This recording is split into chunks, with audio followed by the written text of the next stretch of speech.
The psychology of the relapse process is actually not nearly as complicated as most people make it out to be. If you or a loved one has ever been in a situation where, they've been doing good, they've been sober, they've been in a recovery program for a good minute, and then relapse happens, the natural question to ask is, what happened? What caused you to relapse? It's the first question the family asks, it's the first question the counselor asks, it's the first question the person asks themselves. What the heck happened? What caused this? And it's such a big frustration and it's such a letdown and a disappointment to the person, to everybody, honestly, that sometimes we just look for these like giant, deep answers because we want to be able to explain it. Not so much that it's like I'm lying about it, but more just like trying to make sense of it. And sometimes people reach way down deep in there and they look for like big, giant things when honestly, it's just a little bit simpler than that. Um, Sometimes people just make it too complicated. So today I want to explain to you how a relapse happens. It's actually not an event. It's a process. It's sort of a formula. There's some factors involved. But once you understand how that formula works, like A plus B equals C, which is exactly how this works, you're gonna be number one, better able to protect yourself from it, better able to understand what happened, and in the event that it does happen, which we really hope it doesn't, we're able to get the door closed on it faster. Damage control, that's what I call it. So most people think that it must be some giant, huge trigger that causes someone to relapse. Like it could be an external trigger, like being around other people that are doing whatever it is, drinking, using, engaging in whatever addictive behavior. It could be an emotional trigger, like um, a breakup or like a big giant job stress problem, or maybe you even lost your job, or a family issue or something like that. So you have these like external reminders and things like that, and then you have these internal triggers, which are usually like emotions and thoughts and stuff like that. Most people think it's the emotions or the external things that cause people to relapse, but that's really not it, honestly. Those things can make somebody like think about it more. Those things can maybe turn the volume up on those addiction monster mouths in your head, make them talk to you a little bit louder, more frequently. I'm not saying it has no bearing on it. I'm just saying that's not what really causes it. Because you see, there's actually, when someone is actually working any kind of recovery program or just trying really hard, like really doing the recovery thing, there's this psychological gate that they have on being able to keep that closed. Because you've ever noticed, like, some people say, well, and maybe even the same person, it's like, I was in this high risk situation, everybody was using, drinking, doing whatever, and it didn't even bother me, and I didn't even think about relapsing. But then I just like was eating lunch and saw someone order a beer, and then that made me relapse. Why could like one thing cause it and one thing not for the same person, or maybe it's just different for different people? That's because the gate. And so what I want to focus on today is not so much the triggers. Yes, the triggers are important, and all I'm going to say on that is do your very best to minimize your triggers. I mean, for gosh sakes, don't make it hard on yourself. Don't be a cowboy. Like, don't do the like testing thing like some people do. Like, don't go stand in the bar and see if you can stand in there for 3 hours and not have a craving. That's just ridiculous. Like, why would you make it hard on yourself? Like, that doesn't make any sense. So you do want to reduce that as much as possible. But what I really want you to focus on is your gate locking mechanism. Because even if you experience those triggers, even if life gets stressful, even if bad crap happens, if your gate latches good, you're gonna hold. It's kind of like that no fail safety net process is going to keep you out of that relapse. And what that gate latch is, it's a psychological thought process, because it's really not those triggers causing you to relapse. What happens is you may have a trigger that may maybe make you want to. I'll give you that. But you have to give yourself permission to. once you're like sober, when you're in the active addiction and you're just literally like using all the time, uh, that's just happening on autopilot. Like it just happens so fast, you don't even have all this all process going on. But once you've like really had recovery, like you're doing good, then you've worked really hard, you've practiced all these skills, you've built these supports, you've done all these things, and so your walls and your barriers against relapse are just stronger. And it's going to take a lot to bust through those barriers and those walls and those commitments you've made because you've done all the things. You watched all the Amber videos, you set up that accountability, you've done all the things. Super proud of you. So, in order for that addiction to get through, you're going to have to open the door to it. This is what lets it happen. And if anybody's watching, I see you on here, Anthony. If any of you, Anthony, or anybody's watching, and you have any experience with this, like haven't had a relapse or something, or having any sober time and then falling back, you guys jump in the chat and talk to me and tell me. You can say, Amber, you're crazy, you're not right, or you can say that's exactly right and tell us what happened to you. But you got to open that gate. So I want to talk about how do we open that gate, because it's really some little thought processes. Basically, you got to give yourself permission, right? It's if you think of it, it's like there's like a guard at the gate, in a relapse gate, and it's like if you think about those like English guards where they're like they don't show any emotion and stuff and they're super serious, you got to like convince that guard to let you in. And so it's this, sometimes I call it monster mouth, sometimes I call it the committee, and there's this conversation that happens. And a lot of times this conversation can start happening weeks, days, long before the relapse happens. It's like starting to work on that gate latch, just wearing it down, wearing it down. And eventually, if that conversation has been happening and these thoughts have been going on, I call them relapse warning signs, and then the trigger hits, now we do have a bad combination. And it probably feels at the moment like, oh, it was the trigger, it was the stress, it was the breakup, it was the whatever. But that's not it. It was all the working on, like allowing the possibility of the relapse to happen. It's all that gate stuff that's really letting it happen. So let's take a look at some of the ways that the committee, the monster mouths, talk us in to making a bad decision. Okay. These are, if you want to go old school, you want to call them relapse warning signs. These are definitely relapse warning signs. When I hear people make these kind of statements, because a lot of times they'll actually say these things out loud. So if you're having these thoughts, or if you're trying to support someone else and you're hearing these thoughts, or you're detecting these thoughts, I'm not saying if you're hearing them or detecting them, I'm not telling you to jump. I've got other videos on what to do, okay? If you hear this as a family member, I just want you to know what they are so that they're on your radar, particularly if you are trying to keep your own recovery solid. So, one of the thoughts that I hear pretty frequently is, this is just way too hard. I thought it was going to get better by now. It's just not even getting better. A lot of times, that's not even really true.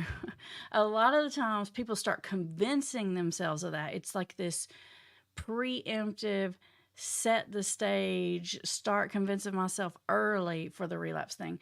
Because sometimes I challenge people because they'll say, well, it's not even getting better. It's just so hard. You told me it would be easier by now. And I say, hold on. Let's talk about this.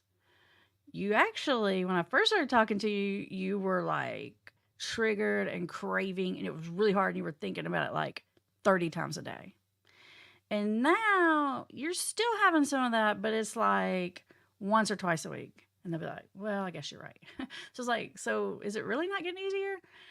It's like your addiction starts to disqualify all the good things that are happening and just makes you like laser focus in on the bad things, because the con here is that it's not even worth it.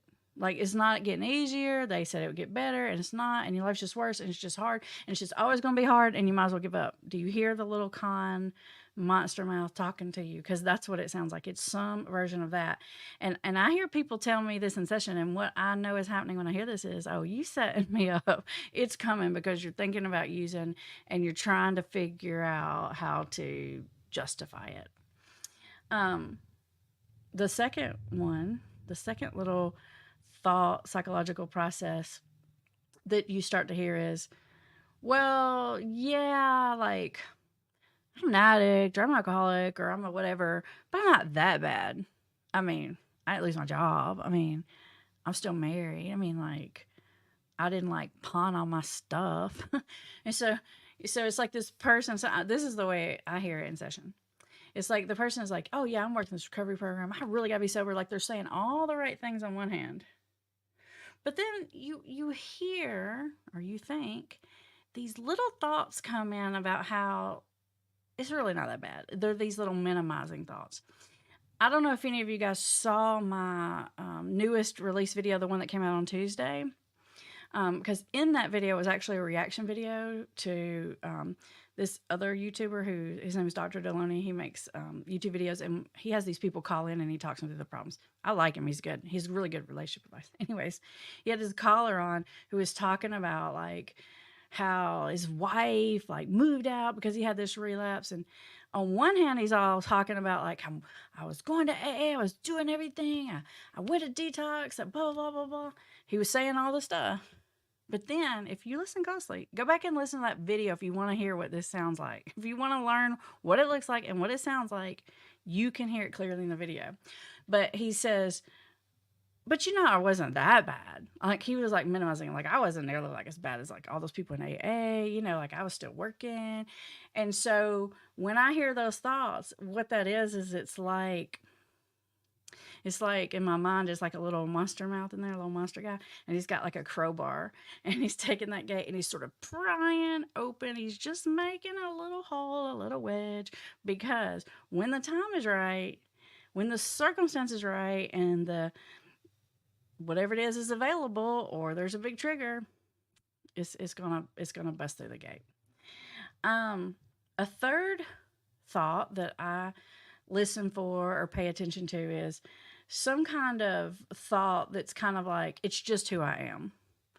What happens here is that this is just sort of, I give up, I'm just going to accept it. Like, I'm just alcoholic. Like, that's just me. Sometimes people even say it almost like with a pride about it. Like, oh yeah, I could just drink you under the table or whatever. There's almost like this bravado about that's who I am. And that's because they've been living that way so long that all these justification processes have happened over and over and over again for years and years and years in order to protect yourself from feeling like guilty and kind of shameful about it, that you have this defense mechanism of just being accepting it and almost being proud of it sometimes. And even, you might not want to admit this, but what happens is even you judge other people who don't. So you it's not even that you think, oh, that's just who I am, I'm just like this terrible person. That's not what I'm saying. Sometimes it's like that, but sometimes it's like, oh yeah, that's me. Like, other people are just lame, straight edge people. They're just, you have these judgments against people who don't do that.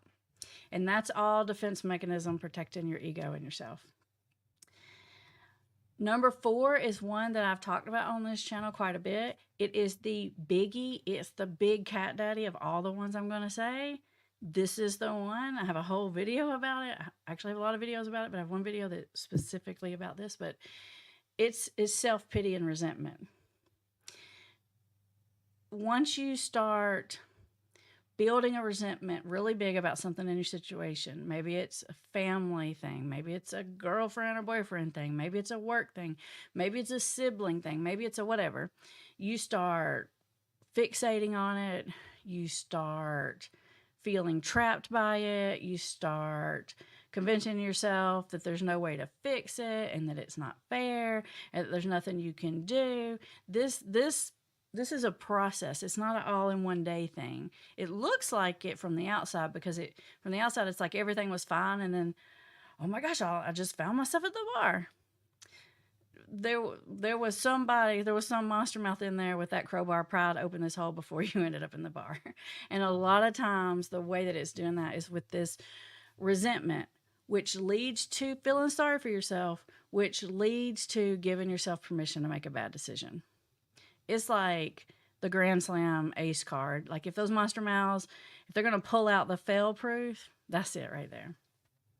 Now, another one, the 5th sort of psychological thought process that I listen for is some kind of like, I deserve it. Now, actually, this isn't one that people usually say out loud. Some of these other ones, people say out loud. They don't even realize like what's happening. So they're just talking about what's going on. They don't realize that this is a relapse warning sign. They don't realize that they're even planning to relapse sometimes. But so they'll talk about those out loud. This one right here, people don't say out loud because it's kind of an obvious one. Any version of I deserve it. This can happen in small ways, like after something really great happens, like a celebration, like a special event, like a promotion, award, something. So there's this like, I've worked really hard, I deserve it. Or it can look like I've been on good behavior for 60 days, or, I got all the way through dry January, whatever it is, I deserve it. I've earned it kind of thought. That is one too that will get you. Now the long haul on that one will build up sometimes, and I call it, if you heard me talk about monster mouths, some of you have, I call it the I'm a grown ass man monster mouth. It could be woman too, but it's like I work hard, I pay my bills, I take care of my kids, whatever it is, and then it's like I'm a grown ass woman. I can have a relaxing whatever if I want to. That's the I deserve it one. Now, number 6 is right up there neck and neck with the self-pity and resentment. I'm going to say self-pity and resentment is number 1, but it's a close call. These two are like the most common ones. So number 6 is any version of it'll be different this time. That same thing won't happen to me. And it comes in different forms, but this is the gist of it. So it can be like, well, I've been sober for 6 months. It's not going to hurt me to whatever every now and then. That's what it usually looks like. Or it looks like, well, I was really only addicted to cocaine. Alcohol really never was my thing. In fact, I don't even like to drink. My daddy drank. I really don't even like it. So I can have some drinks. It'll be fine. It'll be different this time. Any version of that. Maybe I can manage it now. Maybe I can just do it socially. I don't know. Now that I'm saying it, I feel like it might be higher than the self-pity resentment one, but it's close. What do y'all think? Which one is the most common one, do you think? These are all common, but this it's going to be different this time. This one will bust that gate open several times. Like, this one will work on you. Like, this con will work on you probably like 10 times. It's this kind of part of that bargaining thing that I talk about in some of the videos, but it's this way of convincing myself, like, well, if I just do it on the weekends, or if I just do it in these situations, or if I take this big long break from it, and if it's just beer and not liquor, if it's just weed and not alcohol, I don't know, any kind of version of it's going to be different this time. I'm going to manage it different. Like, all of a sudden I've got these skills and I'm not going to let it get out of control. Oh, sometimes it's like, another time that happens is like, well, my depression's better now. So I probably won't like overdo it because I was really just self-medicating. That's not going to work, because what you don't realize is it was the self-medicating causing the depression, or at least exacerbating it by a lot, So it's like, oh, my situation's better now. My stress is gone. I don't think I'll fall into that bad pattern again. Once you have gotten to the level of addiction, you've built those neural pathways. They're like cemented in, because whatever it is that you are addicted to, you've done so many times, it's habitual. If you activate that neural pathway, it's going to go back to the way it was, because it's so entrenched. Think about how hard it was to break those habits, but they're just right there. And all you have to do is reactivate it. And honestly, when people say this and they feel this, they really mean it. They're not like trying to trick you. Sometimes they're trying to trick themselves, but they really mean it. And it's just mind-boggling, because, a lot of people I see are very successful, like way more willpower and strong than I am. I promise you, way smarter. Like, I see some people that like run Ironman, they just like run companies. They just do like amazing things. And it would be natural to think to yourself, like, dude, I can control everything else. Like, I eat healthy, I exercise, I pay my bills, I do all the things. Like, surely I can control how much whatever I put in my body. But it it may seem like that would be rational on the surface, and I guess it kind of would be, but it's a lack of understanding about the science of addiction, about what happens in the brain, how this activation thing happens that supersedes all those other things. So yes, you can control all those other things, but once you've crossed the line into addiction, you just don't really go backwards. And after you've tried that, it'll be different this time thing, 15, 20, 30 times, you start to figure this out. And then those little monster mouths work on you less. It's like that key does not unlock the gate anymore. I'm sure there are a lot more of these thought processes, but these are like the ones I hear every single week, all the time. And I pay attention to them. I don't always call them out. I don't always say, relapse warning signs. Because actually, if you do that for family members and friends who are listening here and addiction counselors, you're going to hear it and that bell's going to go off in your head. If you're like me, it's going to be like, oh, like the red siren starts going in your brain. But like, easy. Hold it. Hold it. Because if you say, you're just talking yourself into relapse, that's relapse warning signs, you're going to make the person defensive, right? And then they're going to like be mad at you. So now we got another resentment. So you really just added to the pile. And then they're going to want to not talk to you anymore. So now they've like distanced themselves from a recovery support. So you want to be like gentle on how you handle this. I do want you to know what they are. Like when you hear these things, I want the red flashing thing to go off in your head. Like that alarm should be alarming. But if it's alarming on somebody else, I want you to go back and watch like 5 Amber videos before you try to address it. Okay, do not impulsively address it because this person is already teetering. They're already basically trying to convince themselves, like they're working it up. Last thing you need to do is give them a good reason.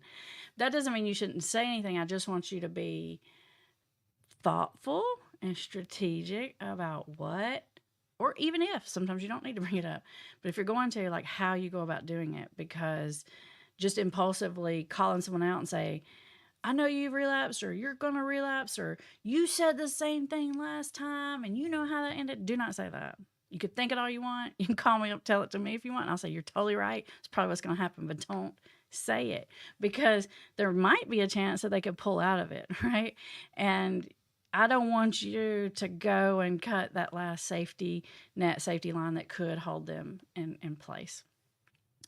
All right, those of you that are watching live, thanks for showing up. I really appreciate it. I still remember, I will never forget doing a bunch of these lives talking to myself, and man, you sure do feel foolish. It helps me to see that you guys are here. And if you're watching on the playback, I appreciate you too. I know you can't always get here live. If you want to come live, we're live 1 o'clock Eastern every Thursday. We do some other ones that pop in every now and then randomly, but we're always here Thursdays at 1. So we probably, now that I say that, as soon as I said that, I thought, well, we won't be here next Thursday because that's Thanksgiving. Other than that, we're here. Okay. So I'm going to take some questions, some comments. I'd love to hear from you. If this resonates with you, does this connect to you? Does it sound right? Am I totally crazy?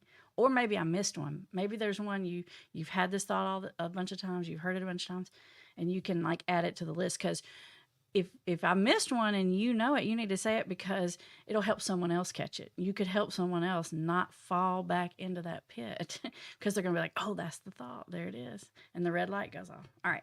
So let's take some questions, some comments, and see what's going on with you guys today. And as I look through these comments, and because Bree's not here to help me sort them, so as I do that, I will tell you, as always, there are more resources for you in the description. If you feel like you need some recovery coaching, there's a link for that. If you are a family member and you want some help and support and some guidance, there's a link for that. There's also a link for our free resources page where there's like tons of like recovery downloads and stuff that you can get. So definitely check those out. All right, let's see our questions and comments. Hey Nana and Love America and Marilyn, Christine, Sandra from Oklahoma, RH. Oh, RH has a good question here. What type of language and conversations should I try to have with my addicted or alcoholic husband or something like that in the contemplation phase? Okay, so for For those of you who may not, you may be thinking like, what's the contemplation phase? It's one of the phases of change that people go through. So it's not like people are like in denial and then they're like, I got to change. There's some phases in there. Contemplation phase is this sort of stage that people go through where they're like, well, I'm probably doing X, Y, or Z too much. I need to cut it back, or maybe I need to change, or maybe I do need to get sober. They're thinking about it. It's called the thinking about it stage. So, what you want to do is you want to listen closely for whatever is motivating them to be thinking about the change. And where it gets tricky is in your mind, there's 1,000 really big, obvious reasons why this person should change. And it's tempting to want to throw those out. Well, don't you know you're running your family? Well, you're about to lose your job. Well, like you filed bankruptcy. You may have all these things on the tip of your tongue, but those don't matter. You have to listen for what's motivating them. And for you, it may feel like a dumb reason. Like maybe it's like their girlfriend wants them to stop. And you may think, oh, that's why you're going to stop. It doesn't matter. Whatever is their reason, it's a good one. There's no bad reason. So you want to listen for their motivators and you want to cultivate them. I call it like watering the seed. There's sort of a way to pull those forward. And I have some videos on it. In fact, I even have like a free like session where you can watch me do something called motivational interviewing, where you can like watch me do that with a real person, like a real session on how to like find their motivators and harness them and pull them forward. I'll try to remember to put the link for you up for that. But listen for what's important to them. If they say it's because, well, it's causing me to gain weight, that's a good one. It's causing me to feel stressed. Whatever is their little thing, you want to listen for that. Now, you don't want to jump on it. You got to play it cool. You always got to play it cool. You got to say, well, what makes you think that? Oh, yeah, I guess that's a good point. You got to play it cool. All right, let's find us another one. Hey, Jesse. Hey, Jess. We got Jesse and Jess. Candace, Stephanie from Central Florida. Cindy, good to see you too. Anthony, good to see you. Anthony goes way back. Anthony from New York. Judy, sometimes, oh, here's a good one. Sometimes I get dragged in when I know better. It's hurting me because the whole damn family is a mess. I want to walk away. It's hard, Judy. I call it fish hooks. When you say get dragged in, it's like not to say something, or you want to stay out of it or whatever, but they just throw these little fish hooks at you and they know how to push your buttons, and then eventually you just bite one of them dang fish hooks. And you're going to do that from time to time. I do that from time to time. Luckily, if most of the time you're not, and most of the time you're doing a lot of the other things we've talked about, then you build enough credit in the bank to make that small withdrawal, and you can easily back out of it. If you're already like negative deficient in the bank and you do that, you're just going more negative. But you're going to mess it up sometimes, Judy. I mess it up. We all do. Love America says, my husband is blaming me for triggering him. Raise your little hand, put a little hand emoji in the comments if you've heard that one before. Yeah, I wouldn't drink if you weren't such a controlling, nagging, fill in the blank, right? I wouldn't drink if you didn't, I wouldn't have to hide it if you weren't so like freaked out by it, if you didn't have a like mess about it every time. Oh yeah, that's like classic. Gotta blame you. That's called self-pity and resentment. That's the big daddy right there at play. Boredom. It is a big trigger. Boredom is a trigger for sure.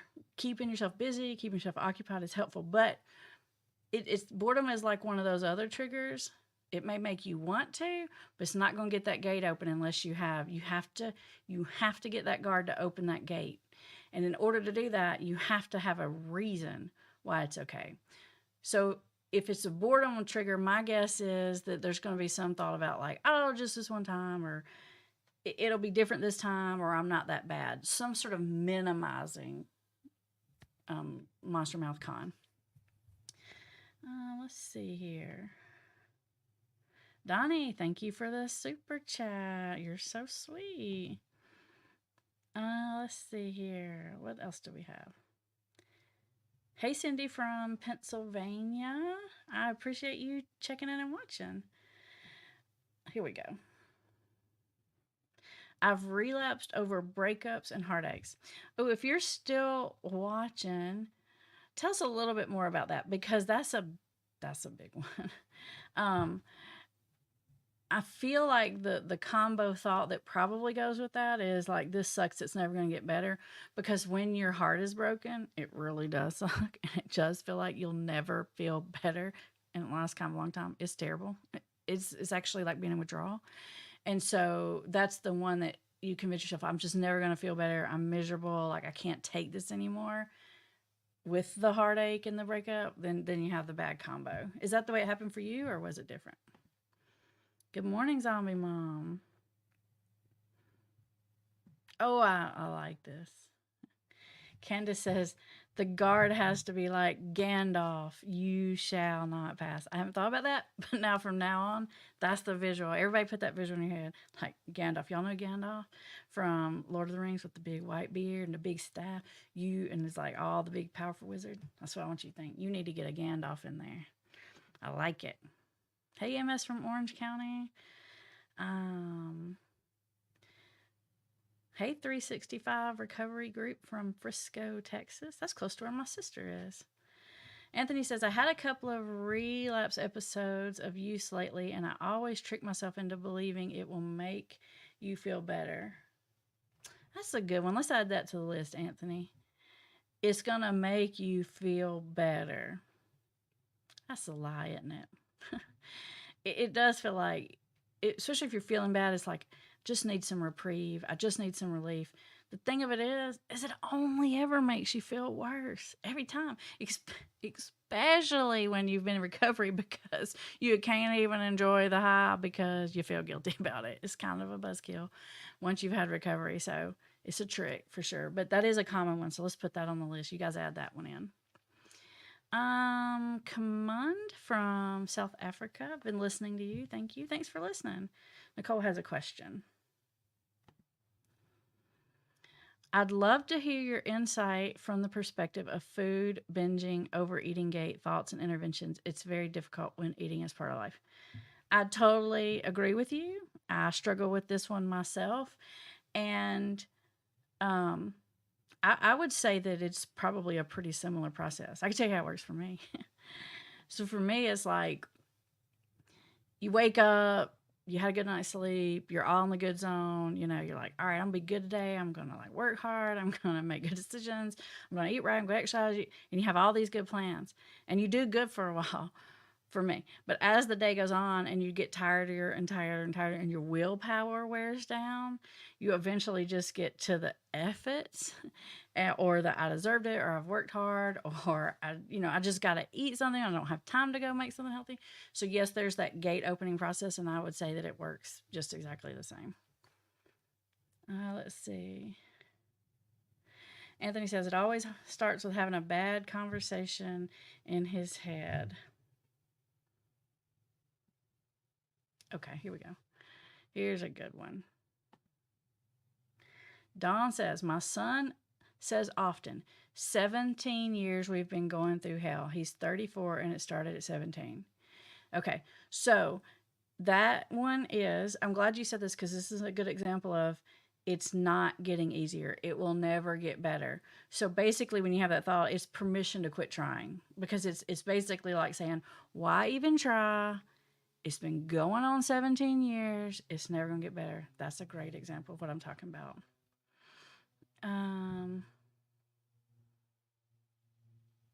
Oh, here's one. DJ says, I'm on vacation. This is what led to the last time.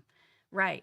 So those of you who are listening, which one of the ones we talked about which category does this fall into?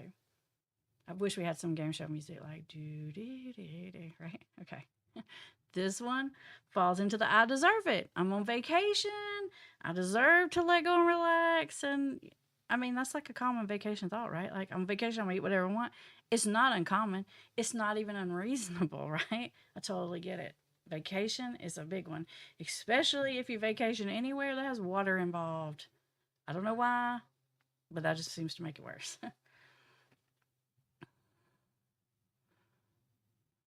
Tara says, it's so hard to believe that stepping back and letting my husband's addiction run its course will actually happen. It feels like I'm saying okay with everything, but not saying anything. Okay, I'm so glad you said this, Tara, because I know what you're saying. Everybody on here knows what you're saying. It feels so unnatural. I like to say it feels like not hitting the brakes when you're skidding on ice or sliding on ice. But it is what you need to do. The reason, Tara, is because what you don't know is that even though your husband isn't saying this to you, there's this conversation in his head, just like this conversation that'll talk you into the bad things. There's also this conversation, this dialogue that's happening that's he may not admit it to you. You may not see any inkling of it, but I promise you it's there. That's saying, you know, this is a problem. You know, you got to stop. You know, you should get better. And if you come at him so like about it, what happens is immediately reflexively he defends whatever's happening. He minimizes it. He tells you why it's not that big of a deal. He tells you to screw off, whatever. And every time you get him to say out loud any of those defensive thoughts, you're you're you're making that other voice louder and you're distracting him. So you just need to let that little voice work inside. Now, if your husband is to the point where like he's completely not functional, he's like not in denial at all, he's just like whatever, I don't care. Like he's just so far gone, that's a different situation. But if what you're dealing with is that your husband is in denial, they just don't want to talk about it, and they're still functioning fairly well, you need to let that little voice work. It's in there. I promise you it is. And you'll even get little glimpses of it. If you're super cool about it, they'll let you see and hear little glimpses of it, and that'll help you feel better. Are you getting any of those? Those little change talk glimpses?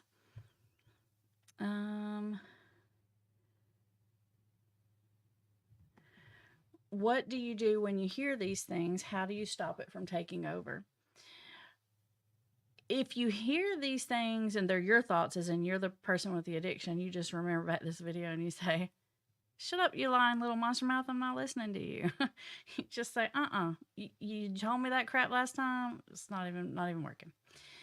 If you hear these things and you're the family member, it's a little bit more complicated.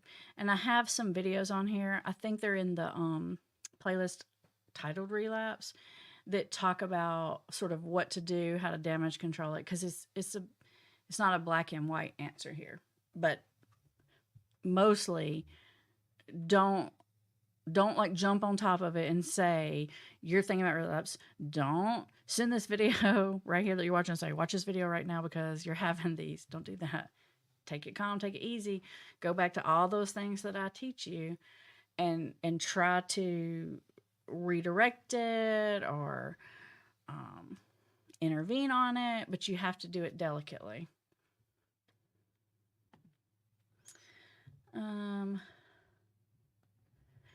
Marilyn says her son says he just gets bored, right? Boredom is a trigger, but there's something else there that lets him open that gate. Hey, Steven. Steven says, I'm so very sad. My son has no plans for recovery, was in the Army-Iraq war, now 20 years later, feeling bad and sorry. He lives with us for the last 4 years, but today I'm struggling with making him move. I need all the help I can get.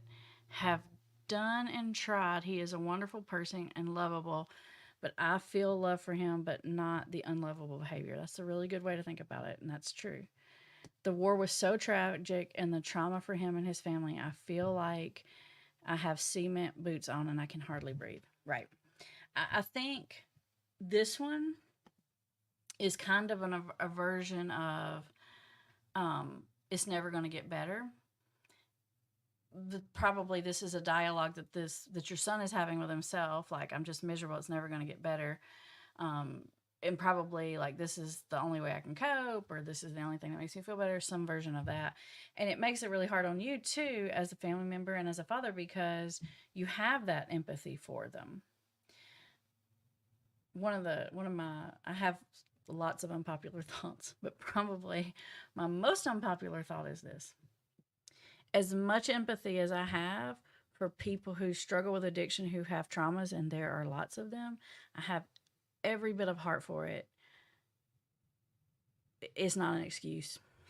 It doesn't make me change my mind. It doesn't make me back off. You know why? Because letting someone off the hook because they have trauma is ridiculous, because that person that has an active addiction is traumatizing other people by the second. So if we want the trauma to stop, we have to like say, I get it. I love you.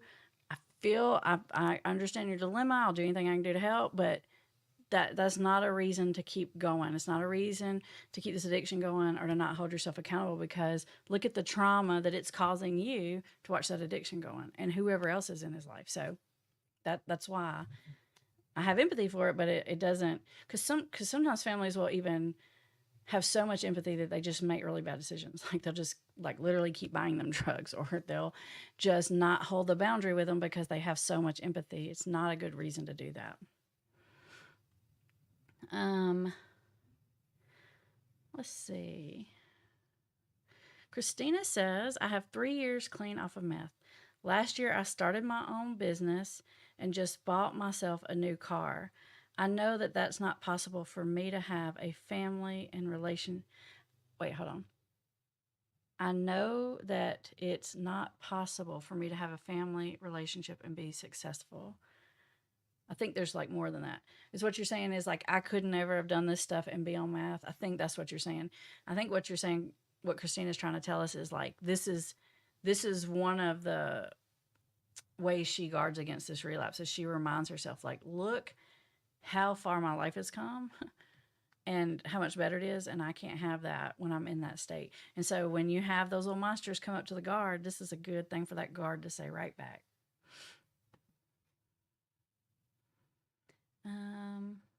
Let's see here.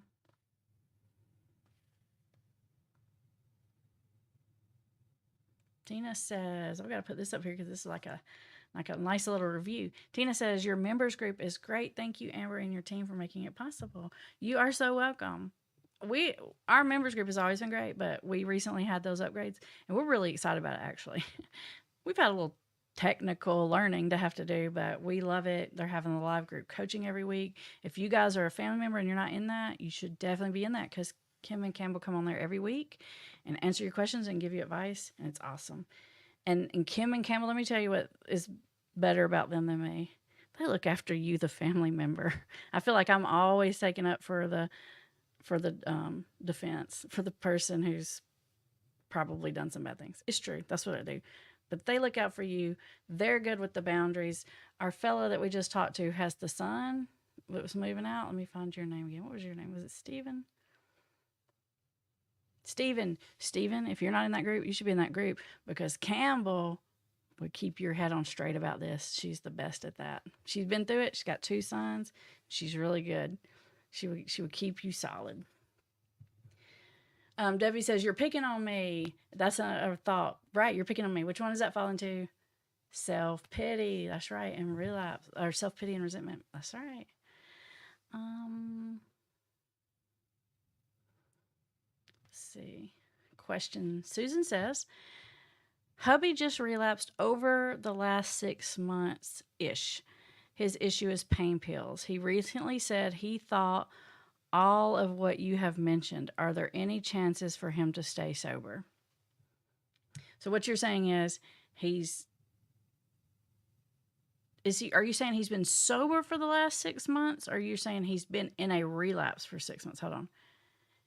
If he's already in the relapse, that's why you're hearing every single one of these statements, because he's justifying the continued use. So it's like at this point, the whole committee is just keeping him stuck in that thought process and cycle.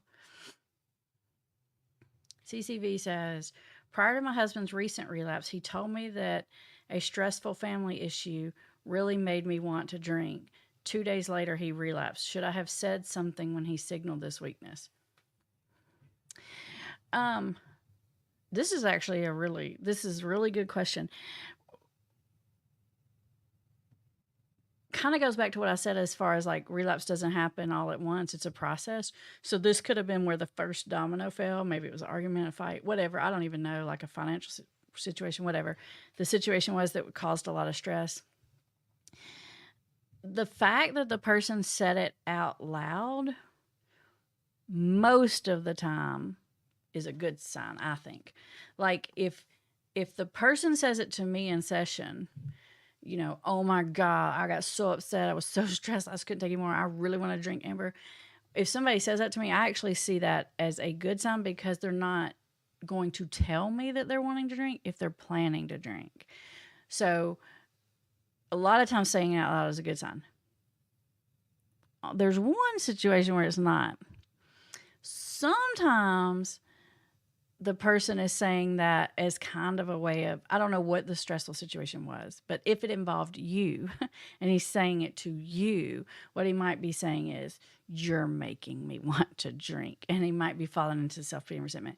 So it depends on why he's saying it out loud. 90% of the time, I think it's good. So if what he's saying is he's just saying, maybe it didn't have anything to do with you or whatever, or he's just telling you what's going on, like just being open, then you say, wow, I know I totally get it. I'm like, that was really bad. Like, how did you keep that from happening? So you want to validate that they didn't, or you want to say, I'm glad that you're paying attention to those things, because the fact that they notice it is good, unless he's saying it as a manipulative statement, basically kind of setting himself up to blame you. Thank you, Donnie, for that super chat. All right, let's see. Mary says, can you make any suggestions about the holidays? I've heard that is a tough time for qualifiers to stay sober. Qualifiers, for those of you who don't know what that means, is basically like for the addicted loved one. It's like an Al-Anon term, I think. It means the person in my life who qualifies me to be an Al-Anon. That's really confusing. But tell me if I'm wrong, but that's the way I understand the term. So, I have a whole video on this. Like, literally, it's called like how to get through the holidays or something without relapsing. You can find it and hear more about it. But the gist of it is if this is your loved one, you just want to have a conversation with them and say, hey, I know this might be hard. What can I do? Don't make it weird. Don't make it be like, oh, like we shouldn't go. You're going to drink. You can say, hey, you want to go? You don't want to go. You want me to be your wingman? You want me to like make sure there's no alcohol there? You want me to make sure there's no alcohol here? You want me to tell everybody they can't drink? You want me, whatever it is, you be on their side and you say, I got your back. What do you need me to do? And sometimes what they need you to do is just not be weird about it and don't let other people be weird about it. Or run interference for them so everyone's not asking them awkward questions and looking at them funny. But find out what they need from your help and let them know you're an ally. And don't be overly freaked out about it, because that's actually, that makes you feel nervous and is kind of a trigger in of itself. It's everybody's being all weird about it and they're all worried about it. It makes you feel uncomfortable. So just ask them. All right, let's see here.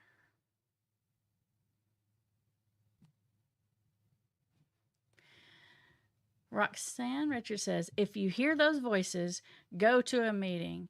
If they are in recovery, or have them get outside himself, try to help someone. So this is pretty good recovery advice. Basically, it's like redirect it. What you don't want to do, which is exactly what Roxanne is saying, is stay in your head and entertain that thought. Because the more you let that thing talk to you, the more you entertain it, the bigger and louder it gets. So redirect it. Go to a meeting, do something else, help someone else, shift, get out of your head, quit giving that thought space, because it's the more attention you give it, the bigger it gets. All right, everybody, we are about out of time. I thought this was super fun talking to you guys today. You had great questions for me. I feel like your questions get better and better all the time. Thanks for showing up live, and thanks for showing up on the replay. We will not be here next week, but we will be here every other Thursday besides that. We will be releasing a new video, though, on Tuesday. So resources in the description. We'll see you soon. Bye-bye.